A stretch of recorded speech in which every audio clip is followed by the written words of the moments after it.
Hello दोस्तों, स्वागत है आप सभी का।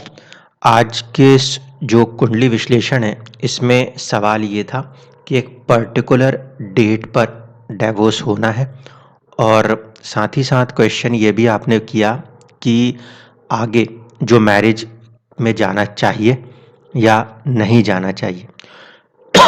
सबसे पहले तो ये देखते हैं कि आपकी कुंडली का फॉर्मेशन क्या कहता है और इस कुंडली के हिसाब से चीज़ें कैसी बननी चाहिए। फिर ये देखेंगे कि जो डिवोर्स हो रहा है उसे रोकना चाहिए या उस पे आगे जाना चाहिए। तो देखिए, सबसे पहली बात अगर हम करें, आपका ये जो कुंडली है ये 9 नंबर की राशि से बनती हुई नज़र आती है, ठीक है? और यहाँ पे जो आपको लगन में नक्षत्र दिख रहे हैं वो हैं 16 डिग्री के, जो कि हैं पूर्वाषाढ़ा। पूर्वाषाढ़ा नक्षत्र के स्वामी जो हैं वो हैं शुक्र, और शुक्र जो हैं वो बैठे हुए हैं नीच राशिस्थ होकर हस्ता नक्षत्र यानी कि चंद्रमा के नक्षत्र में। यहाँ पर एक प्रकार से देखा जाए तो नक्षत्र परिवर्तन योग काम कर रहा है एक लेवल पर, ठीक है? कहीं न कहीं शुक्र विलासिता की सोच देते हैं और चंद्रमा के नक्षत्र में बैठने पे थोड़े से ज़्यादा आपको इमोशनल टच में भी बनाने का प्रयास करेंगे। एक साइड ये हुआ। दूसरा, राशि का प्रभाव नक्षत्र से थोड़ा-सा ज़्यादा कंसिडर करेंगे हम, क्योंकि वो सराउंडिंग को बता रहा है। तो सराउंडिंग जो बन रही है वो कहीं न कहीं नीच राशिस्थ हो रहे हैं शुक्र। नक्षत्र परिवर्तन है एक कंडीशन। दूसरी कंडीशन है वो ये कि जिस राशि में बैठे हैं वहाँ पे वो नीच राशिस्थ होते हैं। तीसरी बात है कि शुक्र जो है वो शनि के साथ है, ठीक है? और शनि के साथ होने से, क्योंकि नेचुरली जो है शनि क्रूर ग्रहों में माने जाते हैं, तो शुक्र को पीड़ित करेंगे। ये तो ऊपर-ऊपर से सारी चीज़ें हो गई। इसका मतलब है कि आपके सोचने के ढंग में थोड़ा-सा एक तत्व रहने वाला है विलासिता, प्रभाव जो रहने वाला है वो है इमोशनल, और साथ ही साथ जो शुक्र का क्षेत्र है, यानी कि जो 2 हाउसेस वो अपने साथ लेकर चल रहे हैं, एक है ज़िंदगी में संघर्ष का और दूसरा है लाभ का। इतनी चीज़ें क्लियर थी। दूसरा योग जो है वो है इस शुक्र का इस बुध के साथ परिवर्तन, क्योंकि इस कंडीशन में आप अपने 11th हाउस और 10th हाउस के बीच में एक योग फॉर्मेशन को भी देखते हैं। क्योंकि परिवर्तन योग कुंडली में काम कर रहा है, इसका मतलब है कि 10th हाउस और 11th हाउस दोनों ही काफ़ी ज़्यादा स्ट्रॉन्ग हो रहे हैं, ठीक है? ये कॉम्बिनेशन इस बात को ज़्यादा इशारा करने की कोशिश करता है कि आपको किसी तरीके से काफ़ी ज़्यादा अर्निंग की तरफ जाना है। कहीं न कहीं या तो स्टेटस में एक हाई गेन को हासिल करना है या फिर व्यापार में जाकर एक अच्छी सफलता हासिल करनी है। अब प्रॉब्लम कहाँ पर हो रही है इसको देखिए। जो आपका 9th हाउस का लॉर्ड है सूर्य, वो पहले तो लाभ भाव में बैठे हुए दिखते हैं, जो कि नीच राशिस्थ हो रहे हैं, पहली कंडीशन। डिग्री के हिसाब से वो वैसे नीच नहीं है, लेकिन फिर भी जो किस्मत को सपोर्ट मिलना है वो भी काफ़ी ज़्यादा चैलेंजिंग है। नवमांश में आपके जो ये सूर्य हैं, ये 2 नंबर की राशि में आके बैठते हैं। मैं आगे कभी एक वीडियो बना के चर्चा करूँगा कि नवांश में आपकी लगन कुंडली में जो ग्रह जिस भी राशि में बैठा हो, वहाँ से 8वें में नहीं जाना चाहिए। 8वें में जाएगा तो वो हानि हो जाएगी। तो कहीं न कहीं यहाँ पे भाग्य की हानि आपके इस कुंडली में भी बनती है। अब देखिए, जो आपने डेट बताई उस पर्टिकुलर डेट पे मैरिज के अंदर ब्रेक होने की पूरी-पूरी संभावनाएँ नज़र आती हैं। इस समय आप चल रहे हो राहु की महादशा में। राहु जो है वो 8वें भाव में बैठे हैं। 8वें भाव के राहु को हम वैसे भी बहुत अच्छे कंडीशन में नहीं मानते, क्योंकि ये कहीं न कहीं चुनौतियों को दिखाने लगते हैं। दूसरी चीज़ है, आपके मैरिज लाइफ के अंदर अगर आप चेक करोगे तो सबसे पहली गड़बड़ जो है, जो इस कुंडली को आप थोड़े समय के लिए छोड़ दो, तो वो ये है कि आपका जो जन्म का दिन है, वार है, वो है बुधवार। पंचांग के हिसाब से जो आपके जन्म के दिन का स्वामी है वो अग्नि को कैरी करता है, और क्योंकि 7th हाउस के लॉर्ड ही वो दिन है जहाँ पर आपका जन्म हुआ है, तो इस वजह से मैरिज रिलेशंस के अंदर आपको वैसे भी नेचुरली प्रॉब्लम्स आने हैं, ठीक है। बाकी के सारे दोष तो मैं यहाँ पे आपको गिना दूंगा, लेकिन मेजर प्रॉब्लम जो है वो है आपका जो वो पंचांग है, उस पंचांग में जिस दिन आपका जन्म हुआ है उस दिन के स्वामी ने आपके 10th हाउस के साथ साथ आपके जो 7th हाउस है उसको हिट कर दिया है, ठीक है। इसी तरीके से कंसेप्ट है दग्ध राशि का, तो यहाँ पर जो आपका फॉर्मेशन है उसमें आपकी दग्ध राशि 7th हाउस में भी है और 10th हाउस में भी है, इसलिए यहाँ पे काफ़ी ज़्यादा चुनौतियाँ उस ग्राउंड पे भी देखने को मिल रही हैं। दग्ध राशि का अर्थ होगा, राशि बेसिकली एक ग्राउंड सपोर्ट देती है जिस पे कि इंसान राइज करता है। जैसे एक मिट्टी है, मिट्टी की खाद किसी पौधे को खड़ा करती है, वैसे ही राशि जो है वो एक तरीके से सराउंडिंग सपोर्ट देती है। जब हम बोलते हैं कि कोई राशि दग्ध हो गई है तो उस समय उसका अर्थ यह है कि वो मिट्टी जो उपजाऊ होनी चाहिए थी अब उसमें उपजाऊपन नहीं है। यहाँ पर ये परिस्थिति आपके साथ है जो ना सिर्फ कि आपके मैरिज को बल्कि साथ ही साथ आपके स्टेटस को भी हिट करते हुए चल रहे हैं, ठीक है। तो अगर एक बार चीज़ें ब्रेक होती हैं तो दोबारा उसमें जाने से पहले इस बात को बहुत अच्छे से समझ लीजिए कि ये वाला फैक्टर आपको हमेशा हर किसी के साथ साझेदारी में परेशानी ही देगा, पहली बात। दूसरी चीज़, अब जो नॉर्मल एस्ट्रोलॉजी से लोग बता सकते हैं वो ये भी, शुक्र कारक होता है विवाह का, पत्नी का, जिसका नीच राशिस्थ होना, इसके बाद इसका शनि से पीड़ित होना, और अगर ये परिवर्तन करके आगे जाते हैं तो ये सूर्य के नीच भंग का प्रयास तो करेंगे, ये सूर्य के नीच भंग का प्रयास ज़रूर करेंगे, लेकिन कहीं न कहीं जो शत्रुता है, क्योंकि सूर्य के साथ वहीं बैठे रहेंगे, वो एक प्रॉब्लम रहेगी। इसलिए इस चार्ट के अंदर ये एक मेजर प्रॉब्लम है, ठीक है। दूसरी चीज़ है कि राहु से लेके केतु के बीच में आपके जो है पराक्रम, आपका सुख, आपकी संतान, ये सारे भाव जो हैं समाये हुए हैं, इसलिए इस साइड पे आपको चैलेंज मिलेगा।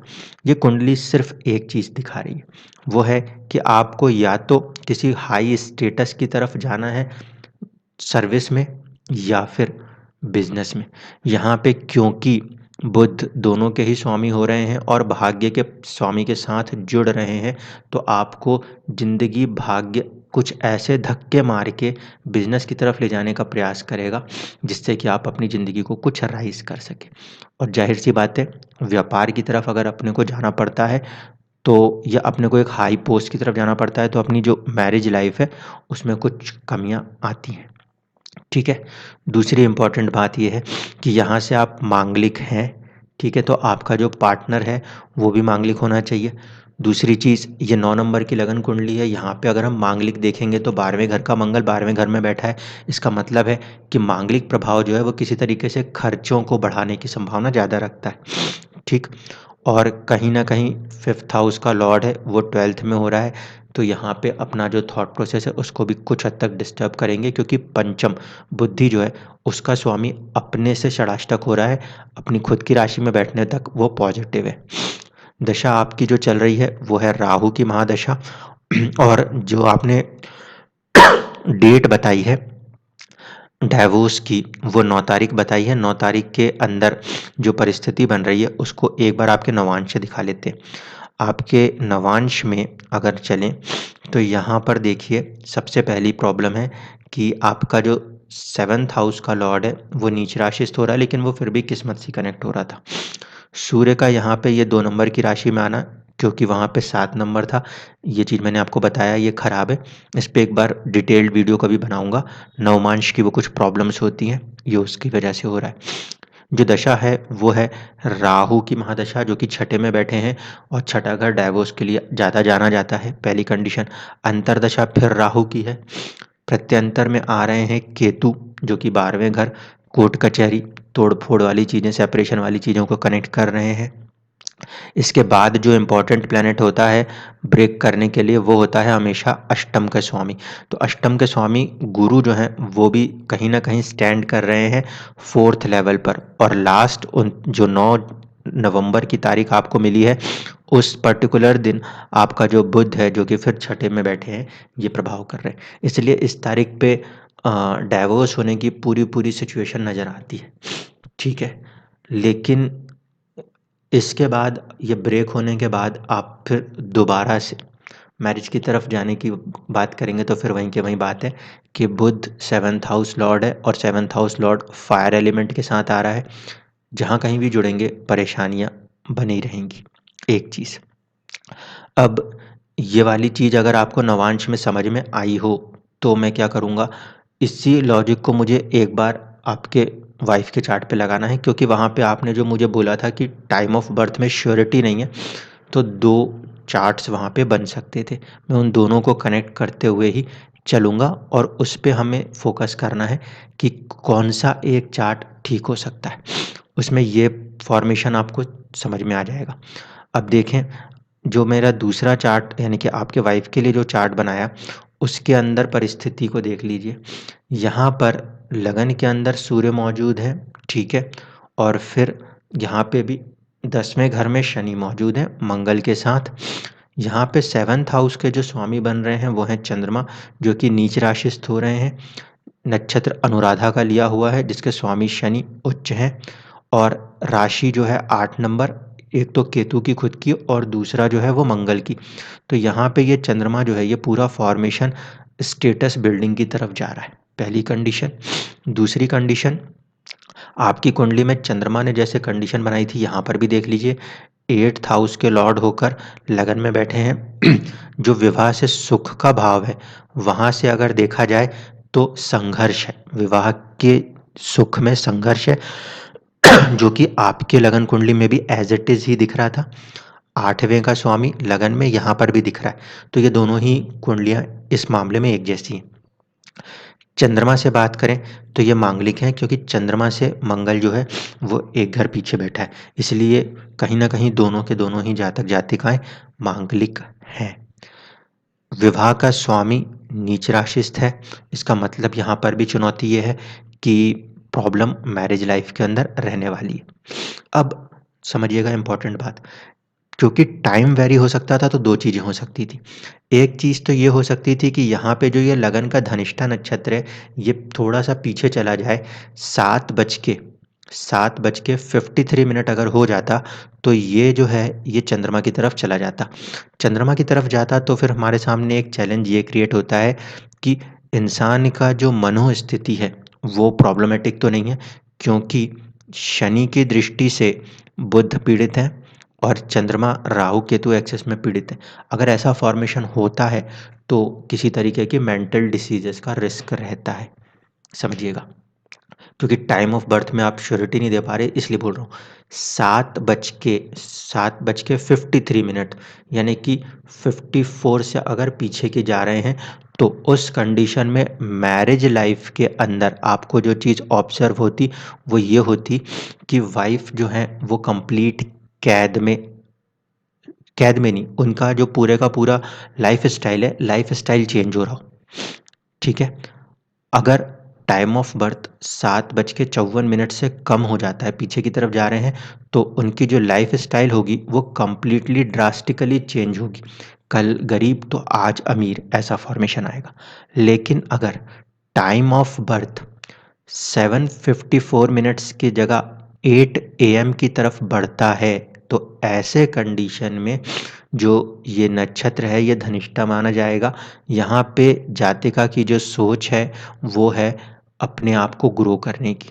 यहाँ पे इनके किस्मत का स्वामी बुध 12वें में जाके बैठा है और कई सारे ग्रहों से योग बना के बैठा है, ठीक है। तो जहाँ आपकी किस्मत का स्वामी सूर्य नीच राशिस्थ होके आपको बढ़ने नहीं दे रहा, यहाँ पे इनके किस्मत का स्वामी कहीं न कहीं इनको बाहर हट के, दूर हट के आगे बढ़ने का प्रयास कराएगा। और यहाँ पर इनका जो ये लगन का मिड पॉइंट बन रहा है इस कंडीशन में, ये काफ़ी ज़्यादा खुद को प्रोफेशनल राइज़ देने की कोशिश करेगा। अगर टाइम ऑफ बर्थ 8 AM या 7:54 के बाद का है, यानी कि इसके बीच का है, तो आप ये देख रहे होंगे कि जातिका जो है वो बहुत ही ज़्यादा प्रोफेशन के ऊपर फोकस रहना चाह रही हैं। दूसरा, इनकी ज़िंदगी एक तरीके से कैद सी होती हुई नज़र आती है, क्योंकि इनका नवांश जो है ना वो 5 नंबर से बन रहा है। यानी आफ्टर मैरिज अगर लाइफ कैद सी हुई है उनकी, तो आप मान के चलना कि 8 बजे का टाइम ठीक है। और अगर आप ये देख रहे हो कि पहले वो कुछ और थे, बाद में एकदम से परिवर्तन हो रहा है, तो टाइम ऑफ बर्थ जो है वो 7:54 के पीछे जाएगा।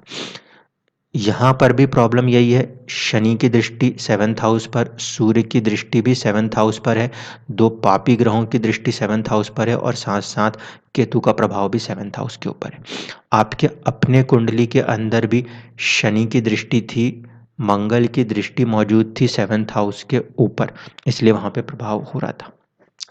यहाँ पे जो आपने डेट बताई थी डिवोर्स की, उसको लेकर अगर मैंने इवेंट कनेक्ट करने की कोशिश करी है, तो मेरे हिसाब से जो टाइम ऑफ बर्थ है वो क्लोज़ली 7 बज के मतलब 8 बजे के पास आ रहा है। 7:58-59 मिनट्स कुछ बनता हुआ नज़र आता है। उस पर्टिकुलर कंडीशन में ये जो नवांश है, ये 5 नंबर से बन रहा है और इसके अंदर भी देख लीजिए 7th हाउस का जो स्वामी है, वो नीच राशिस्थ हो रहे हैं। यहाँ पे परिवर्तन इस चीज़ को थोड़ा-सा सँभालने की कोशिश कर सकता है। अब दशाओं पे बात करें तो यहाँ पे केतु की महादशा चल रही है, जो कि फिर छठे भाव में है। डिवोर्स के लिए आगे जाने की संभावना यहाँ से बनती है। बुध की अंतर्दशा चलती हुई नज़र आती है।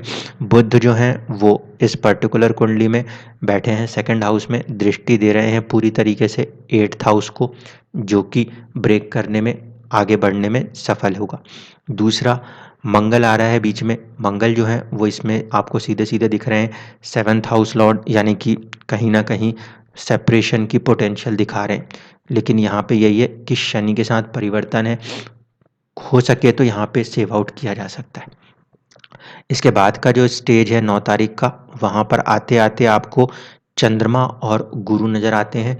चंद्रमा 12th हाउस का फॉर्मेशन ले रहे हैं, ठीक है? और गुरु जो हैं वो 8th हाउस का फॉर्मेशन ले रहे हैं। मैरिज ब्रेक होने के लिए इस 8th हाउस का फॉर्मेशन इम्पोर्टेंट है। डाइवोर्स के लिए लंबा केस लड़ने में ये केतु ज़िम्मेदार थे। बुध की यहाँ पे दृष्टि ज़िम्मेदार थी। आखिरी की स्टेजेस को जो डिस्टर्ब किए हुए हैं, वो चंद्रमा और गुरु किए हुए हैं। लेकिन इस पर्टिकुलर इंसान का जो इंडिविजुअल चार्ट है, वो कहीं न कहीं प्रोफ़ेशनल राइज़ का चार्ट है, जबकि आपके चार्ट में वो पोटेंशियल की कमी है। इनके लाइफ़ के अंदर चैलेंज है, वो है ये केतु और चंद्रमा। केतु और चंद्रमा, उसमें भी चंद्रमा नीच राशिस्थ। यहाँ पे अगर आप यहाँ पे मेंटल सपोर्ट क्रिएट कर जाते हो, तो इन जातिका की किस्मत आपको सपोर्ट कर सकती है प्रोफ़ेशनल राइज़ के लिए, ठीक है? दोनों के बीच में प्रॉब्लम और लड़ाई की वजह क्या नज़र आती है, अगर इसकी बात करूँ, तो वो ये होगा कि आपका जो फ़ॉर्मेशन है, कुंडली मैचिंग हुई है, यहाँ पे आप देखो आपका भकूट दोष आ रहा है, पहला फ़ॉर्मेशन, और दूसरा फिर है नाड़ी। नाड़ी की कॉमन फैक्टर होने पे एक तो जो कंडीशन आती है वो आती है कि संतान का जो योग है वो डिले होता है, ठीक है? तो जहाँ तक बात है कि संतान का योग डिले होता है, वो वैसे भी आपके कुंडली में राहु और उस फैक्टर के कारण मौजूद है। एक चीज़ वो होना ही होना था। दूसरी बात अगर देखें, क्योंकि देखिए संतान फैक्टर आपके इसमें भी यहाँ पे डिले है। दूसरी चीज़ भकूट दोष है। भकूट दोष ज़्यादा इम्पोर्टेंट फैक्टर बनता है। आपका जो चंद्रमा है ये 9 नंबर की राशि में बैठा हुआ था, ठीक है? जबकि जो जातिका हैं, उनका जो चंद्रमा है वो 8 नंबर की राशि का है। इसीलिए धन को लेकर या खर्चों को लेकर ज़्यादा तनाव की स्थिति बनी रह सकती है। वेल्थ एक रीज़न हो सकता है जिसको लेकर कि आप दोनों के बीच में तनाव बना रहे। 2 और 12 का संबंध है, ठीक है? अगर 2 और 12 का संबंध है और ये वेल्थ आपकी लाइफ में चैलेंज क्रिएट कर रहा है, तो इस बात को समझ लीजिए कि दोनों की ही कुंडलियों में वैवाहिक जीवन की खुशी पाने में संघर्ष है। लेकिन इनका ये जो चार्ट है, ये हेल्प कर सकता है प्रोफ़ेशनल राइज़ में आपकी। इसीलिए साथ में लेकर अगर हो सके तो बिज़नेस की तरफ जाइए। ज़िंदगी एक ही तरफ आपको सिखाना या बढ़ाना चाह रही है कि वेल्थ क्रिएशन और वेल्थ इम्पोर्टेंट फैक्टर रहेगा, उसको लेकर चलना है। यहाँ पर इनका जो फ़ॉर्मेशन है यही दिखाई देता है। अनुराधा नक्षत्र था शनि का, शनि के होने के कारण 2nd हाउस और 1st हाउस, खुद को डेवलप करें और अपने वेल्थ को डेवलप करें। ये थॉट प्रोसेस या इसके अंदर की कमी ये इंसान बताएगा। आपके अपने कुंडली के जो फॉर्मेशन है, वो भी कुछ इसी तरीके से हैं। आपका चंद्रमा यहाँ पे बैठा है शुक्र के नक्षत्र में, शुक्र भोग विलास को दर्शाता है, तो भोग विलास की कमी ठीक है, वैवाहिक सुख की कमी, ये कहीं न कहीं मन को यहाँ पे प्रभावित करती रहेगी। दूसरा है कि 6th हाउस है सर्विस, कर्ज और एक तरफ है शुक्र का एक भाव, लाभ भाव, तो ये चीज़ों को लेकर आप भी परेशान रहने वाले हैं। ये दोनों ही कुंडलियाँ एक दूसरे को सपोर्ट कर सकती हैं। चैलेंज यही है कि चाइल्ड बर्थ में डिले या वहाँ पे कुछ चैलेंजेस आएँगे। दूसरा भकूर दोष के कारण धन को लेकर वो होगा और दोनों ही कुंडलियों में, क्योंकि ये देख लीजिए कि यहाँ का जो फ़ॉर्मेशन आ रहा है, ये दोनों में ही सुख में कमी है। तो ना तो वहाँ पे मैरिज में सेकंड टाइम कोई फ़ायदा है, ना आपके वाले केस में फ़ायदा है। किसी तरीके से कॉमन पॉइंट निकालिए। आपकी महादशा है राहु की डिज़ायर्स की, उनकी महादशा है केतु की त्याग की। एक अपनी डिज़ायर यानी कि राहु अपना सिर दे दे और केतु अपना धड़ दे दे और दोनों बराबर हो जाएँगे, तो दोनों की ज़िंदगियाँ बढ़ जाएँगी। डाइवोर्स तो उस तारीख में नज़र आ रहा है, लेकिन फ्रेंडली रिलेशंस को मेंटेन करके अगर आगे बढ़ सकते हैं तो बिल्कुल बढ़िए, नहीं तो आपका ये जो फॉर्मेशन है, उस डे का लॉर्ड बुध होना जो कि 7th हाउस लॉर्ड है, वो आपको मैरिज लाइफ में हमेशा परेशान रखेगा।